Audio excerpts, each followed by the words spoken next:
Hello guys, আসসালামু আলাইকুম। দুঃখের কিছু কথা নিয়ে আসলাম। গতকাল রাতে কয়টার সময় যে কুকুরটা মারা গিয়েছে কেউ কিন্তু জানে না। দেখেন, বৃষ্টিতে ফুলে মরে একদম ফুলে আছে।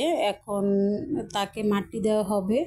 তো যাওয়ার সময় ভিডিওটা আমরা করে নিলাম। তো গর্ত করা হয়েছে, ভিডিওটা ভালো করে খেয়াল করুন। একটা সাইড কিন্তু পচে গেছে।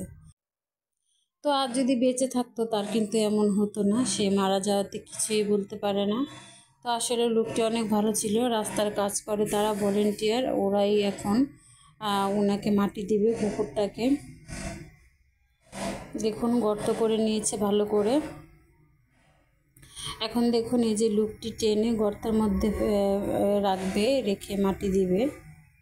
তো উনি আসলে অনেক সওয়াবের কাজ করছে। ওনাকে সবাই একটু দোয়া করবেন যাতে এই কাজগুলো সবসময় উনি করে যেতে পারে। ওনার মন মানসিকতা ভালো ছিল, সেই জন্য অনেকে কিন্তু পশু দেখলেও এগিয়ে আসে না মাটি দেওয়ার জন্য। দেখুন, এখন মাটি দিবে, উপরে মাটি দিয়ে দিবে সুন্দর করে। তো দেখুন, কুকুরটা অবশেষে দাফনই হয়ে গেল। তো আমার ভিডিওটি যদি ভালো লেগে থাকে, লাইক কমেন্ট শেয়ার করে চ্যানেলটি পাশে থেকে যাবেন। আর আমার চ্যানেলে অনেক সুন্দর সুন্দর আমার ছেলেকে নিয়ে ভিডিও দেওয়া থাকে, শ্যুট বা ভিডিও, আপনারা দেখে আসতে পারেন, অনেক ভালো লাগবে। তো অবশেষে মাটিগুলো দিয়ে আস্তে আস্তে দুই পায়ে গেঁথে দিবে যাতে সুন্দর করে মাটিটা বসে যায়।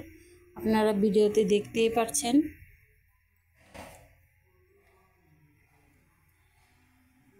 তো দেখুন, কোদাল দিয়ে সুন্দর করে মাটিগুলো দিয়ে দিল উনি, একদম সমান করে দিবে, পা দিয়ে চিপে চিপে দিয়ে দিবে সুন্দর করে। তো যাক, অবশেষে রাস্তার এই কুকুরটি দাফন হলো। এই লোকটি না থাকলে হয়তো এটা এইভাবে পচে গলে নষ্ট হয়ে যেত, মানুষ হাঁটাচলা করতে পারতো না এই জায়গা দিয়ে।